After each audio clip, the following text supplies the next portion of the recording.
그렇기 때문에 좀 더 투명하고 비용이 최소한의 비용으로 갈 수 있는 제도입니다라는 게 좀 포인트일 것 같아요. Бүгінгі біздің түсіндіру презентациямыздағы негізгі мақсат Кореяға мыйзам шегінде жұмысқа орналастыру бойынша жеткілікті маалымат беру, жана так маалымат беру. Бұлардың жерден основной ключевой моменттерди эске алып койсоңор болот алдын ала. Бұл программа негізінен деген частный агентстволар аркылуу жұмысқа орналастыруу системасы эмес. Бул мамлекеттик деңгээлде эки тарап меморандум түзүп, то есть соглашение түзүп, ошол негизинде кыргыз жарандары Кореяга иштөөгө баруу мүмкүнчүлүгү жөнүндө маалымат.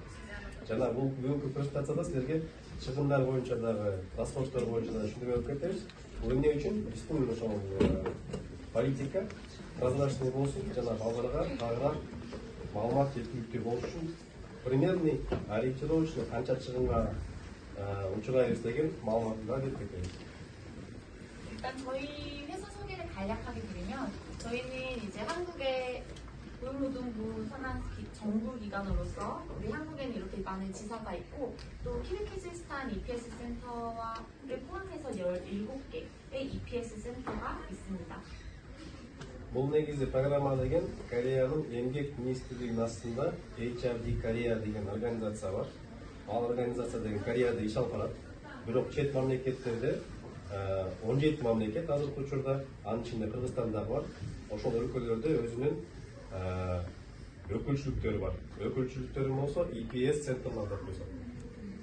우리는 이제 한국에서 많은 이제 우리 근로자들의 역량을 향상시킬 수 있는 업무를 주로 한국에서 하고 있고 우리 외국인 근로자들을 위한 업무도 그 중에 일부입니다.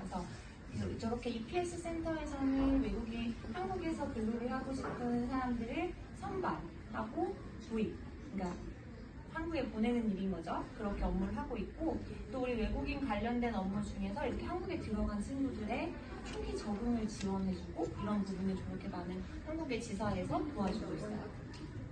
негизги HRD Кореянын жумушу кызматы Кореяда бул Корея жарандарын өзүнүн эмгекке мүмкүнчүлүгү бар жарандардын квалификациясын көтөрмөлөө проекттерин иштешет. Бирок мындан тышкары дагы бир тармагы бар, бул деген EPS деп коет. EPS болсо ошол чет элден жарандарды өзлөрүнө алып келип иштетүү программасы болсо эткенде.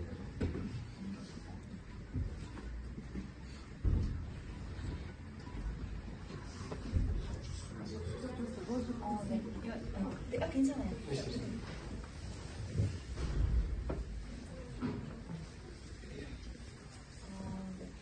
네, 이것도 지금 아까 제가 설명드린 내용이에요. 네.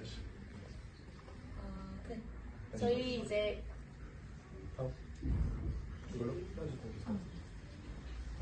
아까 말씀드렸던 것처럼 이 제도의 가장 주요 특징은 민간이 아니라 정부 대 정부가 MOU를 체결해서 진행하고 있는 제도라는 점, 그리고 이 제도를 통해서 한국에 일을 하러 가는 근로자들에 대해서는 대한민국 법률에 따라서 우리 한국인들이 받는 근로하는 금액 있죠? 임금이랑 동일하게 받게 돼 있어요. 그래서 한국인이 근로를 하든 우리 외국인 친구들이 와서 근로를 하든 임금에 대한 부분은 대한민국 법률에 의해서 최저임금이 보장되어 있다.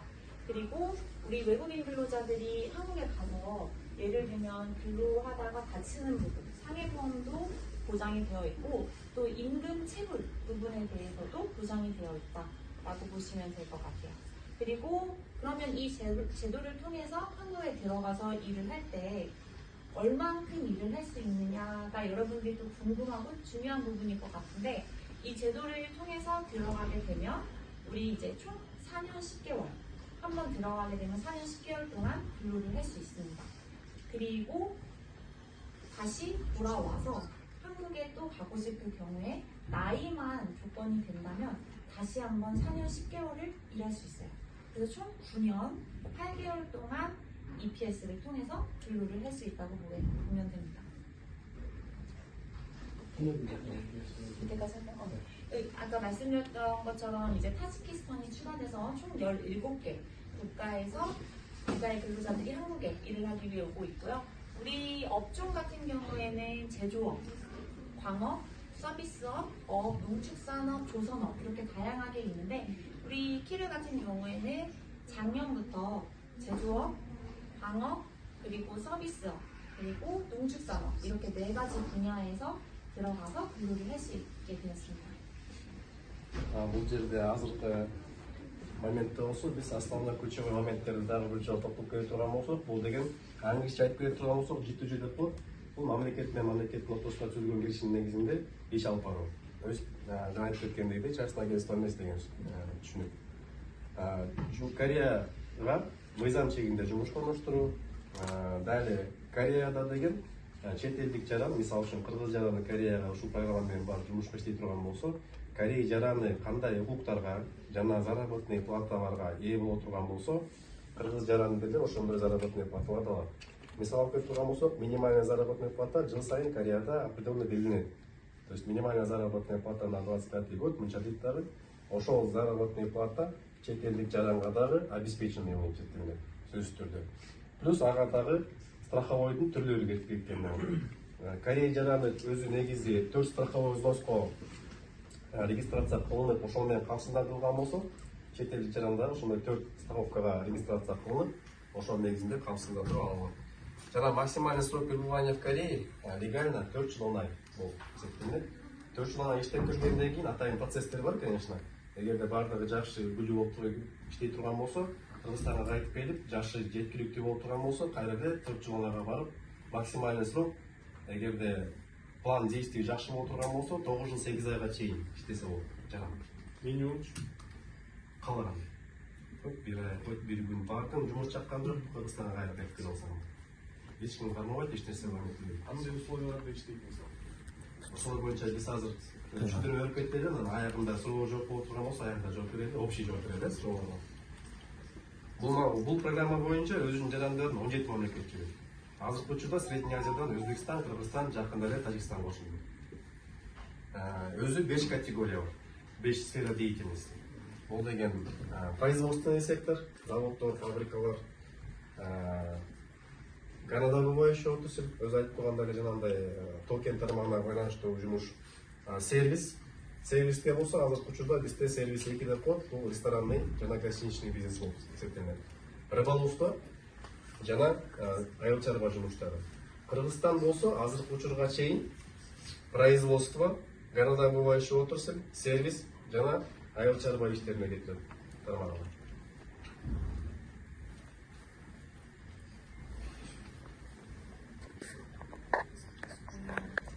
이제 한국에 머물고 있는 이제 외국인이 260만 명이 있는데 저희 이제 근로를 할 수 외국 인력, 그러니까 일을 하는 인력은 그 중에 53만 명이 있고 E9으로 우리 EPS를 통해서 이제 한국에 들어가서 일을 하고 있는 인력이 약 33만 명으로 가장 많이 차지하고 있다라고 보시면 되겠습니다. Бул жерде биз краткий статистический информацияны мисал кылып келтирдик. Корея мамлекетинде азыркы күнгө чейин ар кандай ар түрдүү визалар менен 2 миллион 600дөн ашык жаран, чет элдик жаран иштеп атышат, окуп атышат жана башка жүргөн адамдардын общий саны. Ошолордун арасынан общий алганда E9 балдар азыркы учурда 329.911 адам ал эмгектенип жаткан учуру. Бул общий статистиканы алганда 17 мамлекетте общий алганда.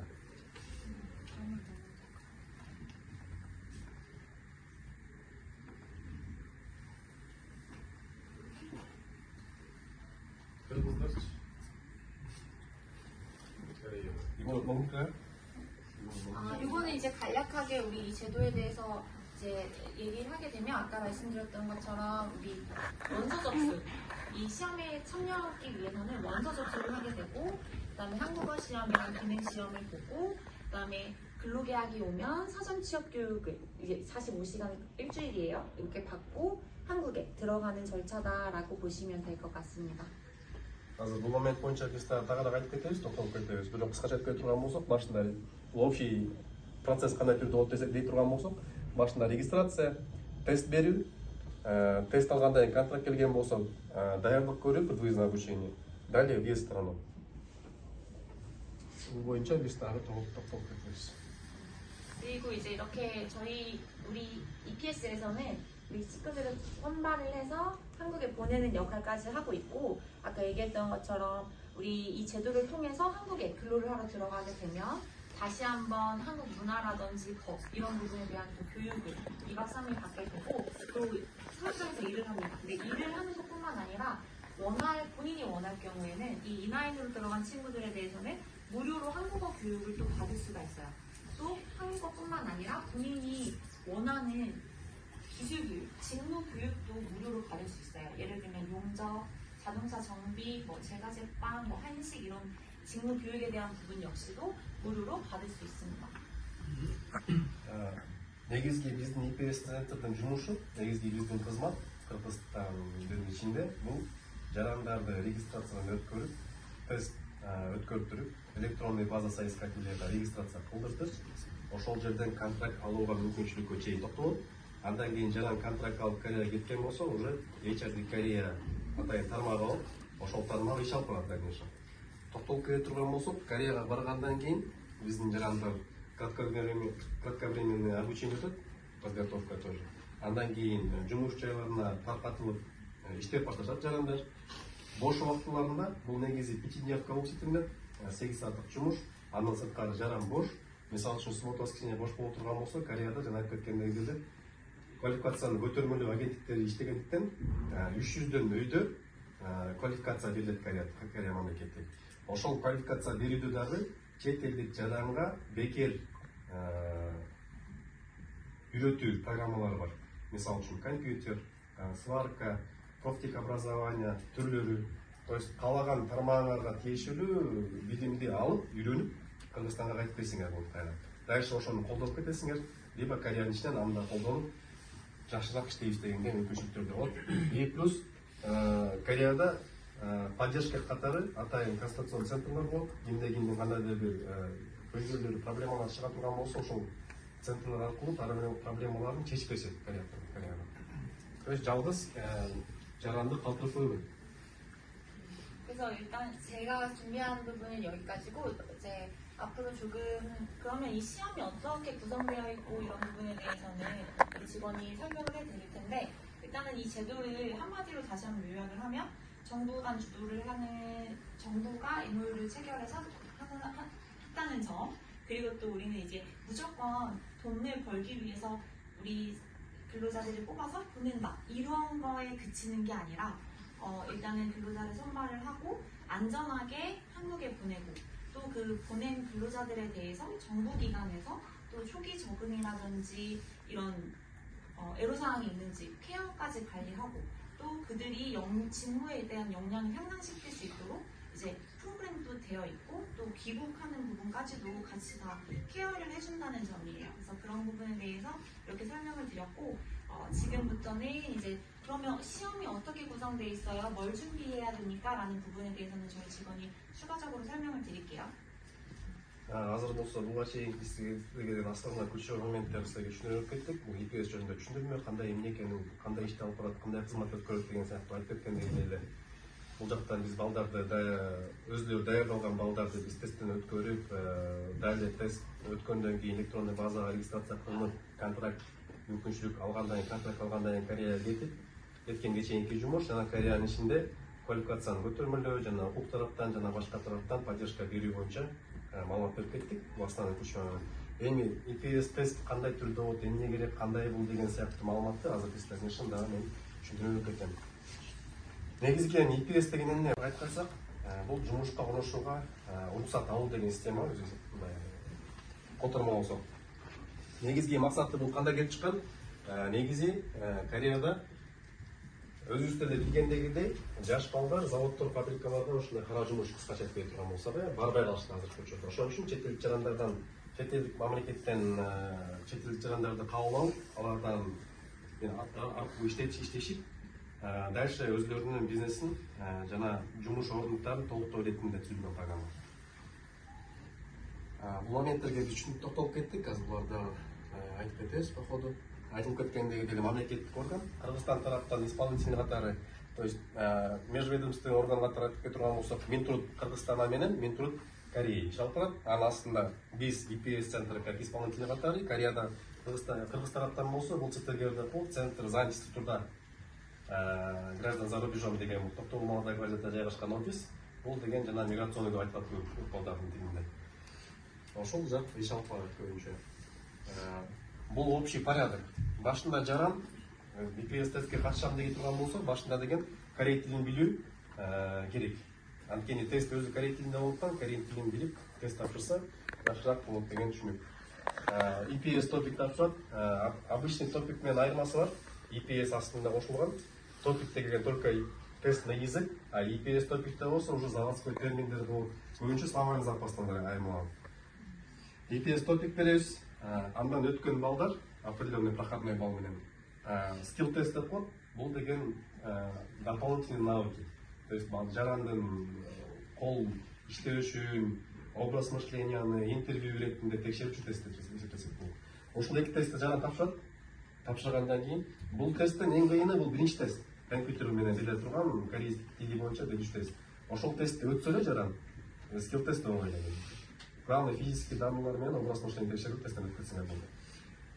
Андан кийин тесттен өтсөк, электронный базага кириш үчүн медосмотр өтөбүз. Бул стандартный процедура. Далее электронный база соискателей деп коет, ошого регистрация кылынат. Ана балдарда суроолор көп да, кандай түрдө болот, процедура отбора деген түшүнүк. Процедура отбора деген рандомдуу болот. Мисалы үчүн базанын ичинде 1000 адам бар. Ал жерде тизме жок, первый, второй, третий деген. Кореядан определенный заводдун директору деп коет, мисалы үчүн. Центр трудоустройствого барып да айтат, мага 3 кыз керек эле, же 3 эркек бала керек эле. 18 жаштагы, 20 жаштагы, Кыргызстандан, Өзбекстандан деп критерийлердин өзүнүн болот. Атайын галочкалар коет дагы. И компьютер жана 1000 адамдын ичинен тиң критерийге жакын тек 3 дедиби, втрое больше. Рандомно аралаштырып туруп 9 адам чыгат деп коет мониторго. Там уже анкеталар көрүнгөн болот. И из них тандалат. Өзүнө жаккан. Ошол балага контракт берет. Контракт келди деп коелу. Контракт келгенден кийин разъяснительный жумуштардын баардыгы тең айтып кеткендей Токтогул Молдовиядагы офистен телефон менен байланышып, контракт келди, барасың барбайсыңбы, түшүндүрмө берет, контрактты түшүндүрөт, сүрөт фотолордун баарын көргөзөт, макул берсе кол коет. И далее предвыездное обучение өтөт, подготовка. И далее въезд в страну. Кореяга кеткенде. Эми бул тест боюнча. Тест өзү балловый система деп аталат. Балл менен оценкалар коюлат. Башында айтып кеткендей, первый этап, эки этаптан болот. Первый этап EPS топик, далее скилл тест и балл менен определенный на высокий балл менен өткөн балдар электронный базага кирген күчүктөр болот. Требованиялар 18 жаштан 39 жашка чейин болуш керек жана. На момент регистрации. То есть бүгүнтөн баштап регистрация башталды. Кийин корей тилин биз корей тил деңгээлин текшербейбиз.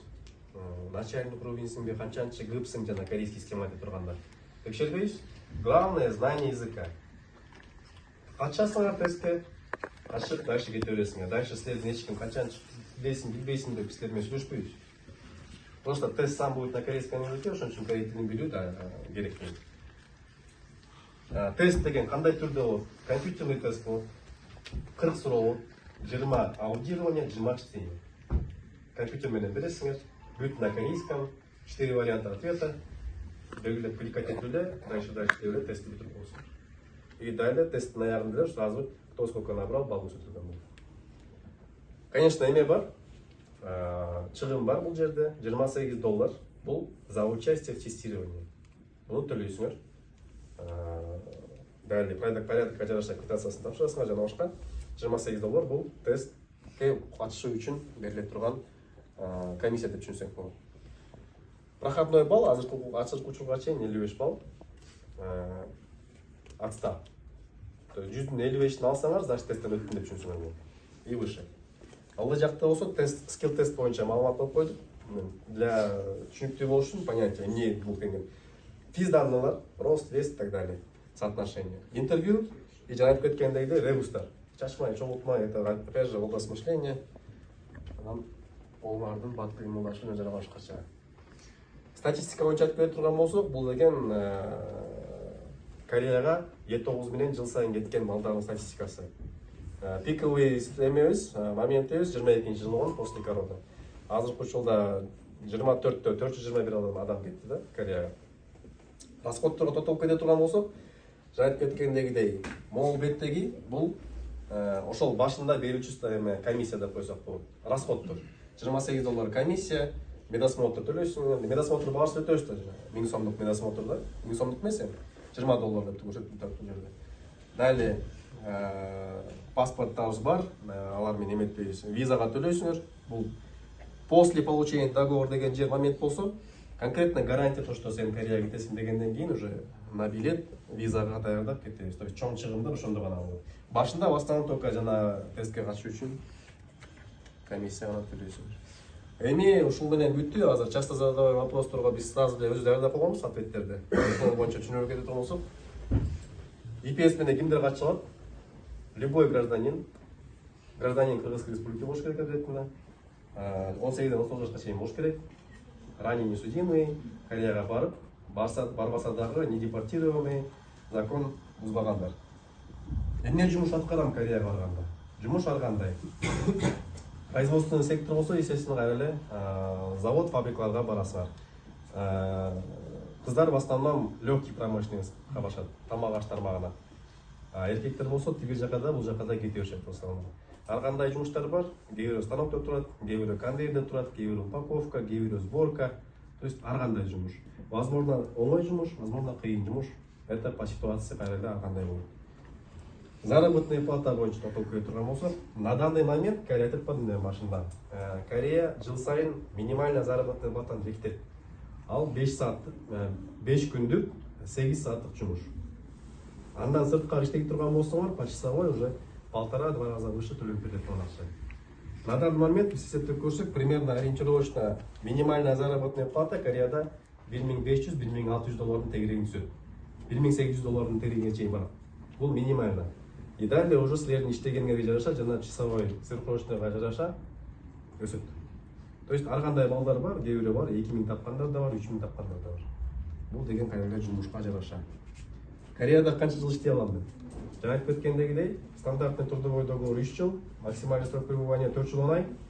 Общий программа менен, атайын процесс менен катышып, дальше мен иштеп келем деген план түзөп турган болсоңор, 9 жыл 8 айга чейин иштесиңер. Общежитие, питание. 90% предоставляется. В первом случае гана, просто момент менен жараша, директор может дать отдельная акча, ай сайын арендага аласыңарбы, же кандай кыласыңар, бөлүп берип турат акчаны. Либо ал өзү предоставляет на бесплатной основе. Плюс эмелердин коммуналкасын төлөшүн деш мүмкүн. Это уже взаимо согласуемый нерселер болот, договордо бар көрсөтүлгөн болот. Место работы алмаштырсам болот, мен айтып кеткендегидей, биздин жарандардын азыркы учурда проблемасы бул Кореяга барары менен жумуш жакпай калса мен жумуш алмаштырам дейт, естественно. Буга программа жол бербейт негизинен. Но ага карабастан атайын өзүнүн процедуралары бар, жумуш алмаштырууга мүмкүнчүлүктөр бар. Кореяга кайра барсам болобу? Мисалы үчүн араңарда тааныштарга деле барыш керек. Кореяга иштеп келген, жок келген Кыргызстанга кайра келет. Бирок кайра эле Корея өзүнө майнит этет. Кайра эле баргысы келет.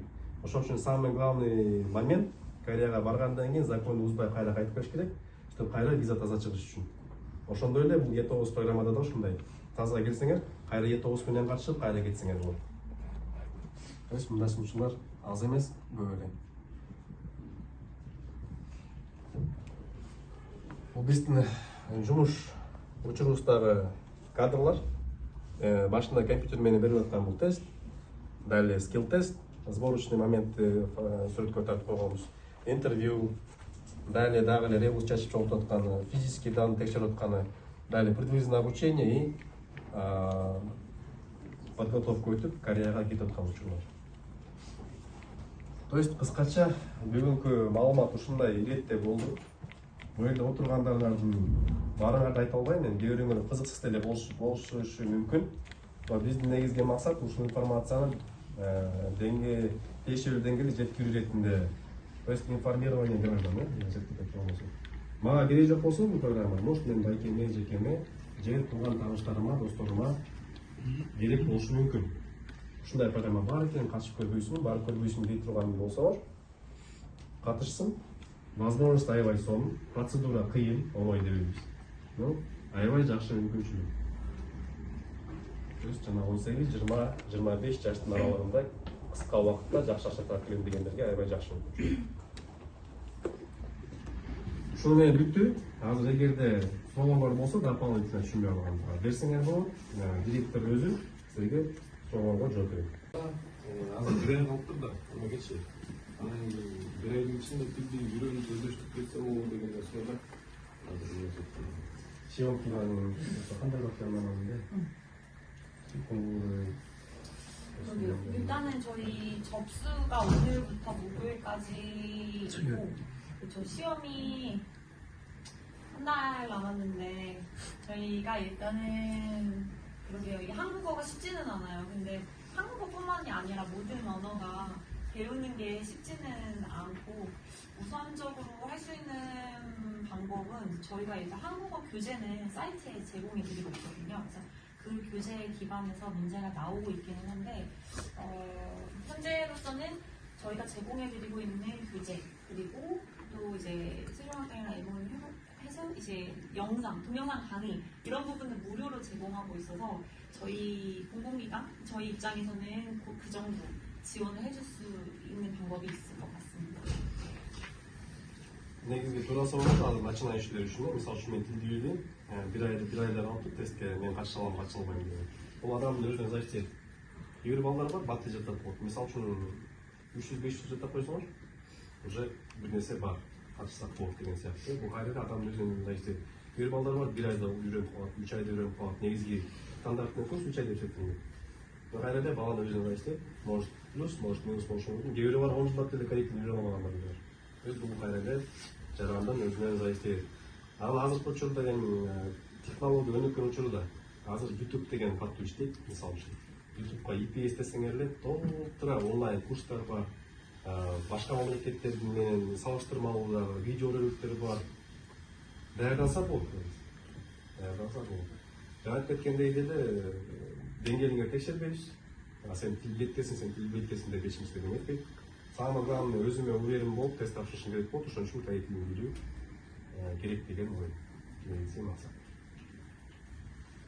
контракт канча жылга берип коет негизи бул узун болгон контракт без сопровождаем 그러게 이야기하는데 스몰턴 그 한국 나와서 처음에 시험 봤는데 거의 1년에 이제 배워가는데 그런 내용 그렇죠. 이게 사실 저희가 선택 이제 가장 그 제도에 좀 마음이 힘든 부분, 약간 어려운 부분은 그런 부분인 것 같아요. 이게 한국에서 사업주들이 우리 근로자들을 확인하고 이제 당신과 근로계약을 체결하고 싶습니다라고 근로계약을 보내면 우리 이제 근로계약을 받은 우리 현지의 친구들이 그 사업장의 정보, 사진, 기숙사 환경 이런 걸 보고 근로계약을 체결하거든요. 그래서 어떻게 보면은 그게 가장 마음이 힘든 부분일 수도 있는데 어떻게 보면은 그게 또 보장된 그러니까 그 보장된 환경에서 이제 제가 갈 수 있다라는 거죠. 이게 어쩔 수 없이 정부기관에서 하다 보니까 조금은 조금 유연하지는 못할 수는 있어도 좀 확실한 부분이다 보시면 될 것 같아요. 이게 근로계약 체결 받는 게 가장 어려운 부분이지만 또 그렇게 확실하게 좀 체결해서 갈 수 있고 나의 권리나 이런 게 보호돼서 들어갈 수 있다라는 점. 그래서 결론적으로는 언제 오는지에 대한 부분은 제가 말씀을 드릴 수가 없어요. 왜냐면 한국의 사업주가 근로계약을 보내는 부분이기 때문에. 네. негізінен бұл ішіне орырақ сұраулардың бірі анткени программа өзі 100% гарантированный трудоустройство бербейт. Бұл кішкене минус жағы ошол. Не үчүн дегенде биз частный агентство месяц даярдайлы. Биздики жанагы процесс өзү прозрачный болот. Что тест берип аткан жаранга катышам деген жаранга, что карьерадан мага жумушчу керек эле деген жаранга дагы. Жанагы системабыз рандомдуу түрдө болуптан жанагы критерийге тиешелүү бизди тандаш керек. Кыргыз жарандарын тандаш керек, кыргыз кыздарын, кыргыз балдарын тандаш керек. Ошондо гана биз эмебиз өсөт да. То есть азыркы учурда эми популярностька такабыз да кайра. Кыргызстан деген мамлекет боюнча. Эми ал ошол боюнча мен от себя дагы айтып кетелим. Бул программаны силерден конкретно алдыга максат койбой, а может деген кыргызда бар го, а может повезет деген. Мен возможностьум бар. Могу сдать тест. Тест бердим дагы. Все дальше мен окуй берем, иштей берем, за границага бара берем. А тиги менин запасым бул. Вдруг если повезет мага контракт келсе менен байланышат. Если у меня там болуп аткан моменттеги пландарым не поменялись, возможно мен контрактка қол қойып может барып келемін işte деген мақсатты қойсаңар бұл жақсырақ болу деп ойлаймын да. Жөн ғана EPS-ті қарап мен ушумен кетем дей берсеңер кайрада туура эмес. Конкретный вопроста бул деген мамлекет деңгээлде да квота берилиш керек да какой-точи. Ошо корейский канча квота берилди, былтыр статистика канча кетти, ошону айтып бере аласызбы? 저희는 쿼터가 네, 아직 올해 거는 나와 있진 않은데 항상 충분히 있습니다. 네, 항상 작년 거는 3,300명이었어요. 근데 아직 올해 거는 정해지진 않았어요. 지금 모자라진 않을 거다. Башкаларга түшүндүрүп берип койсоң, квота деген түшүнүк бизде бир аз бөлөкчүрөөк да. Квота деген биз мынча адамга бизге кылгат экенбиз деген түшүнүк эмес. Кетиребиз деген түшүнүк эмес. Квотаны жыл сайын көп берет бизге. 3000 былтыркы 2024 3300 адамды биз кетире алмаппыз Кореяга. Базабыз деле ошого тиешелүү толук бар бизде. Бирок жана моментке такалабыз кайра. Биз тандап коюп атпайбы. Эми тандап койгондун мүмкүн эмелери бар, причиналары бар. Силердин эле байкел жекеңер Кореядан иштеп келгендер бар. Мотосол жакпай калды. Плюс еще Кыргызстан пока что официальный жанагындай деңгээлге тумуш популярдуу мамлекеттерге пока жете элек. Кыргызстан деген жерде маалымат аз Кореяда возможно. Баары ушундай моменттерге такалабыз Кореяда, проблемный моменттерге. Но квота бизге жыл сайын көп берет, бирок биз ошол балдардын баарын тең биз өзүбүз кааласак, конечно, жана Кыргызстан жарымы кетип калмак да Кореяда. Былтыркы ошондо Былтыр 421 адам. канча эме адам тест тапшырды? Тест тапшыргандар статистика боюнча примерно 1000-2000 адам тест тапшырды. Алардын 700-800 биринчи этапта өтөт. Калганы 500 экинчи этапка өтөт. Экинчи этап айткандагыдай оңой болуптан ажаттан аз эле кулагандар. Эми вообще жана кол баса албагандар, эмете албагандар эле кулабаса, а так основной поток өтөт. И 500-600 база регистрация кылат. Мен мындай түшүнөм, кыскасы какой-то количество адам керек болсо, мисалы экзаменди канча адам өтсө деле, олар ошол адамды деле мындай алып кеткенге, контракт берип, ошол адамды алып кеткенге эме экен да, мындай возможность бар экен деген да, ушундай бар. Ошого келип такалдык кое деген. Жок андай эмес. Бул жерде мындай болот па, өзүңөрдүн жүзүңөр канчалык күчтүү болсо, ошончалык силерди тандайт да. Жок, бул жерде мындай болот. Жок, андан эмес. Негизги проблемный момент, дагы бир жолу мындай толуктап коеюн, базада мисалы үчүн 500 адам бар деп коелу. Биздики даярбыз уже тандаган. Но Кореяда жанагы директор, бир заводдун директору айтыш керек. Мага кыргыз бала керек, кыргыз эркек бала керек. 18-20 жашта кыргыз эркек бала керек дейт. Анан компьютер жанагындай аралаштырып работодателге мындайча айтканда рабочий кереги жок болсо, экзамен өтсө деле тиги жакка контракт бере албайт деген эмеге такалат. Рабочий толтура керек Кореяда. Жыл сайын 100 000 иностранец. Именно кыргыз балдар. Ошо именно кыргыз балдар кирбейт го. Себеби эмнеде? Именно кыргызды тандоо. Кыргыз тандоо жатпайбы? Ошого келип такалап атабыз. Тандоо жатканын себептери ошону баса белгилеп. эки себеби. Кыргызстан деген мамлекеттин көбү билбегендик. Экинчиси болсо, силердин эле байке жекелеңер Кореядан ачык эле нерсе жакшы иштеп келген жок. Өзүн жакшы жагынан көргөзгөн жок. Экинчи мен жана жумуш алмаштырып жүргөндөр. Бул эми иштөө процессинде айтылган нерселер да. Чыккан нерселер. В основном эки момент. Ошол болот. Негизи 100 000 адам келет Кореяга. Жыл сайын 100 000 иностранец келет. Өзбекстан 2 000, 3 000 келет. Башка мамлекеттер 20 000, 30 000 келет. Бул кайрада тандоого такалат. Ошентип барат, биз жана эмени уровеньди көтөрүшөбүз да негизи. Статистиканы Дата регистрации айтып болсо. 신청은 일자로 이거 중요해요. 오늘부터 목요일까지 원서 접수를 받고 있어요. 그래서 저희 접수 받는 데는 저희 성주기관 주소 알려주세요. алда букеттердин www.migrantcage деген сайт бар. Ошол сайтка кирсеңер новостной порталында эле регистрация на тест карьеры турат. Ошого киресиңер да онлайн регистрация өтүп болсо ийишет. Убакыт бүгүнтөн баштап силер кечээ убакыт берилет, 4 күн убакыт берилет. Онлайн болот. Кааласаңар бүгүн эртең бүрсү күнү. Бул жака келген жок, менин таанышым досум бар, бирок корей тилин дейт. Айтканга возможно, может кызыктар, может тапшырып койсо болот. То есть буга чектөөлөр жок. Мен корей тилин билсем, жана айтып кеткендей эле силерге бул эме? Как? Не десек? Совет катары тапшырып койгула дагы, дальше жумушка иштетип жүрүлүр да. Тиги келип калса, потом уже ойлойбуз, барсам бул барып келейин эми. Чыгым азыр эле, $28, конечно, кимге көп кимге аз, конечно, но кайра эле тапшырып койсоңор, а вдруг повезет кайра эле, а вдруг мына контракт келет, может тандап калат, эми билбейбиз да эми ал кайра эле. Буйруктан эле. Ошону тандап калды, кеттим кайра эле. Тандаган жокпун, дальше башка план менен уже түзүп кете берсиң.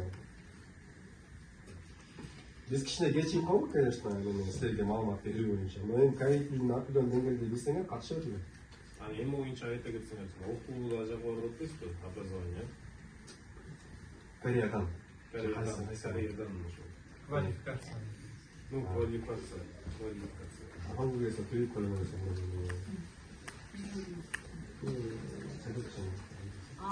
그 부분에 대해서는 저희가 충분히 정보를 드리고 원하는 경우에는 주말에 들을 수 있게 저희가 신청을 충분히 할 수 있어요. 근데 이거는 의무사항은 아니고 본인의 의지가 있어야 되는 거죠.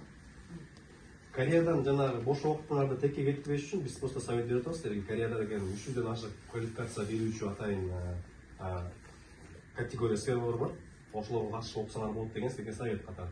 Анткени ошол моментте сен деген мисалы үчүн мен барып компьютерди үйрөнүп келдим, же башка бир тармакта профессияны үйрөнүп келдим. Бул жака келген кайтып келгенде ошо мен колдонуп кетсем болот. Плюс мен дополнительный акча менен ошол иштеп кетсем болот деген үчүн. Ал обязательно эмес. Окуш керек, иштеш керек, окуш керек деген эмес. Кааласаң 8 саат иште, 5 күн иште да бүтүп жата берген. Эл жер кыдырып жүр. Бул кайра эле адамдын алдыга койгон өзүнүн пландарына жараша болот багыты. Эми Кореяга барганда конечно. Ким суроо жокпу дагы башка? Место жительства со стороны государства Кореи представляется? Или вы сами тоже были? 속속거려서 어디 쪽에서? 우리 아까 말한 대로 근로계약이 이제 한국에서 오게 되면 기숙사 사진도 확인이 됩니다. 그래서 기본적으로는 그 사업장마다 제공하는 기숙사는 다 달라요. 그래서 그 본인이 거기서 보통은 무료로 제공을 하고 있고요. 본인이 거기서 거주를 하겠다고 하면 되고, 아니다 나는 방을 따로 얻어서 나와서 살고 싶다 하면 그렇게 해도 되고, 그런 건 선택적으로 이용할 수 있어요. Бүт памяттердин баардыгы тең трудовой контрактта көрсөтүлгөн болот. Даже сүрөттөрдөн эле көрсөтүлгөн болот. Жатакана, кровать, там СМС менен, кухонный эмелер менен бүт баары көрсөтүлгөн болот. Заводдо жумуш жана башка. Баарын көрөсүңөр, потом решаете, подписаться или не подписаться деген сияқты. И момент боюнча, кто предоставляет общежитие деген момент боюнча. Бул в основном работодатель өзү берет. То есть заводдун ичинде определенный бир местаны даярдап берет. Условия менен, конечно. Жок, мага жаккан жок бул жерде жашаган дей турган болсо, можно согласовать карьерный работодатель менен. Анда мен сага мынчалык пособие берем, ежемесячно, сен анда четтен бир жерден квартира сыймай жашап алган деген сыяктуу. То есть бул моменттер трудовой контрактта көрсөтүлөт. Плюс Кореяга барганда абсолютно эки тарап түзүш алсын.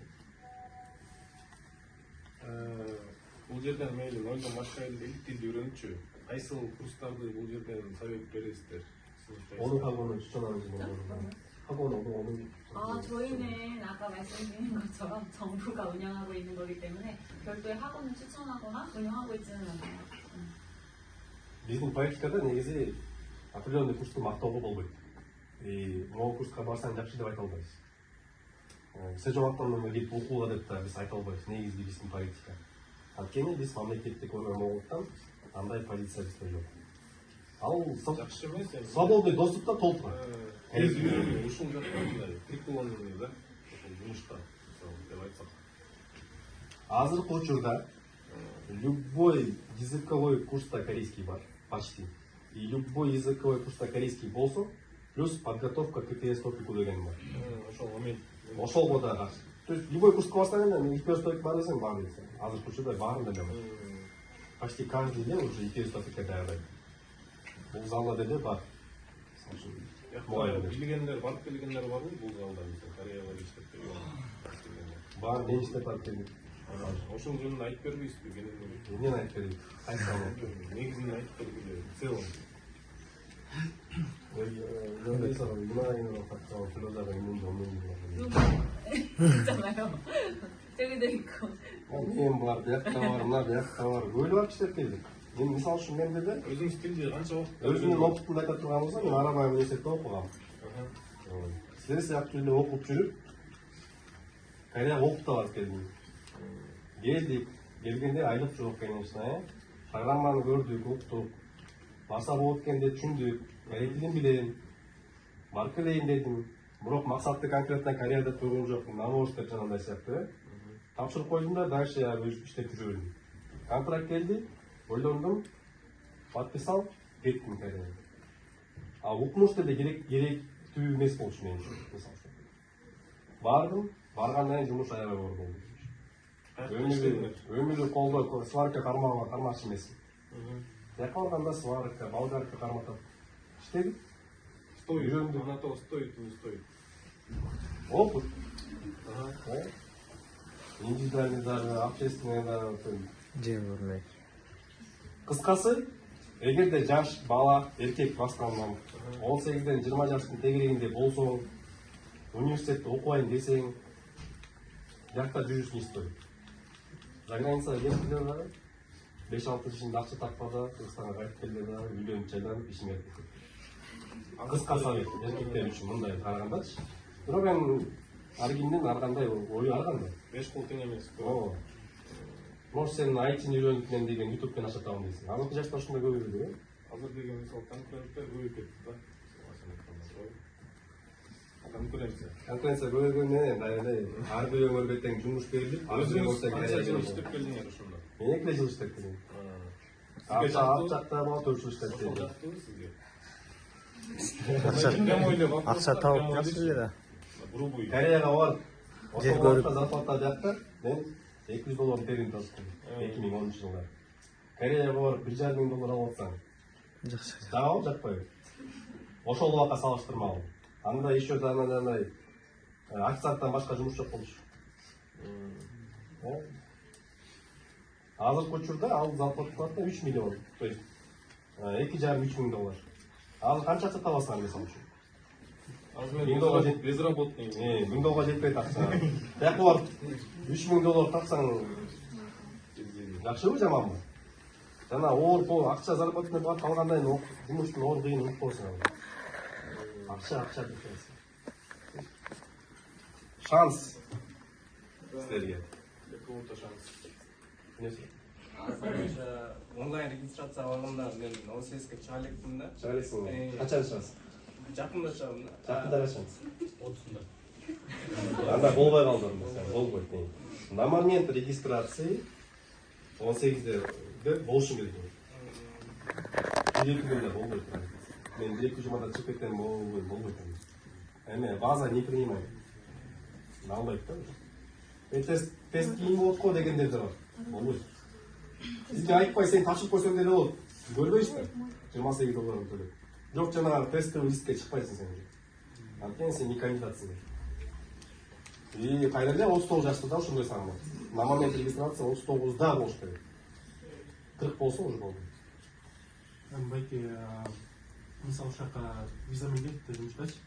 Какой-то бир финанс чогултуп, $10,000 чейин. Ушактан какой-то бир бизнес ачып алсак болобу же?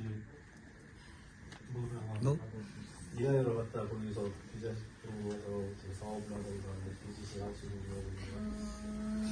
뭐 그거는 개인의 역량에 따라 다른 부분일 수 있을 것 같아요. 요즘에 좀 어떤 분들에 대해서는 E9으로 들어가서 그 기술 경험을 쌓고 자격증을 따서 E7으로 좀 변경하는 분들도 있으세요. 조금 더 체류를 하고 그래서 근데 그거는 이제 개인의 역량에 따라 좀 달라지는 부분인 것 같아요. Бул азыркы берилген суроо бул деген в основном жаш балдарга көбүрөөк болот. 18-20 жаштагы балдарга. Анткени планды долгосрочный болот уже Кореяга. Пребываниясы. E9 менен барат. Историясы жакшы болот. Анан E7 деген высшая квалификация визага алмаштырат. Возможностьтары көбөйөт. Бош убактыларда көп болот деген сыяктуу мүмкүнчүлүктөр көбөйөт. Ошол виза менен. Но сен конкретно бизнесмен боло албайсың. Но наставак бизнесмен боло аласың. Азыркы учурда биздин мигранттардын баардыгы тең эмне болот? Машина салып атат. Что кыздар, что балдар баары салып атат. Что салса болот негизинде. Бул ешкім сен өзің табасың ақша саласың, ал немесе ешкім сені неметпейді ал. Есен визаны алу қиын же? Қиын. Это долгосрочная процедура деп айтыш. Бөлек іштешің керек, язык білішің керек, подготовкаң болуш керек, жана квалификацияң корейский. Бөлек процедурасы бар. Қаншанчы жыл болуш керек? Анық учурда 3 төмен болуш керек. Жыл сайын өзгөрүп атат система. Кейбір моменттер болот, кейбір моменттер наоборот сложный моменттер болот. Акыркысы болсун, а? Кыздар садап кетиш керек, э? Если я женюсь и женой тест пройду. Можно. Но если работодатель не возьмет только меня, а не ее, тогда что получится? 결혼했다. 지금 둘 다 시험 봤다 지금. 근데 부부계약은 와이프만 봤다. 어떻게 될 거야? 당연히 이건 개인적으로 개인의 기준으로 그 계약을 받고 친추가 한국으로 들어가는. Мындай ситуацияларда бар. Күйөөсү аялы тест тапшырды. Өкмөттөн тест тапшырып базага кирип коюду. Контракт күтүп атып, аялына контракт кирип коюду. Аялыңды жибересиң деген суроо биринчи. Сен жок. Анткени экөө чогуу илешип бара албайт. Экөө чогуу бир заводко бара албайт. Ал жерде жок, семейный тандоо деген жок анын катарында. Чисто индивидуальный контракт берет. Сен биринчи контракт алсаң, сен кетесиң и жолдоңду таба баштайсың, аялымды кантип чыктыртам деп. О, эсенди ойлоп баштайсың, жана башка ойлоп баштайсың. Это уже кайраде бөлөк система. Семейный бара албайсың, сөзтүн кыскасы. Ошол есен, едиз жөнүндө айтып кетсеңиз. Жаңа эле система. Биринчи E9 менен тапшырып Кореяга барып алгыла, ал жак баргандан кийин бүт үйрөнөсүң. То есть жаңа кеткенде жашоо үйрөнөсүз эмне кылыш керектин. Калгандарыңардын кимден кандайдыр бир суроол болуп турган болсо, буклеттер бердик силерге, контакттар бар ушул жерде. EPS центр деген бул биздин өкүлчүлүк. ЦТГР деп турса, ал деген исполнительный момент, бул жана токтол Молдавиядагы биздин көбүнчө сүйлөгөнүбүз бул миграционный запрос. Ошол жакта болот көбүнчө. Регистрация жана башка көп суроолор ошол жакта. Биз в основном EPS центр мониторинг момент менен иш алып барабыз да. Информированность жана башкаларды. Все, тестке регистрация, кредитный листинг тестке регистрация кылып койгула. Айтпайм, что каждый день обетесиң, сен барасың, сен барбайсың деп. Возможность. Ушул менен аяктайлы, да?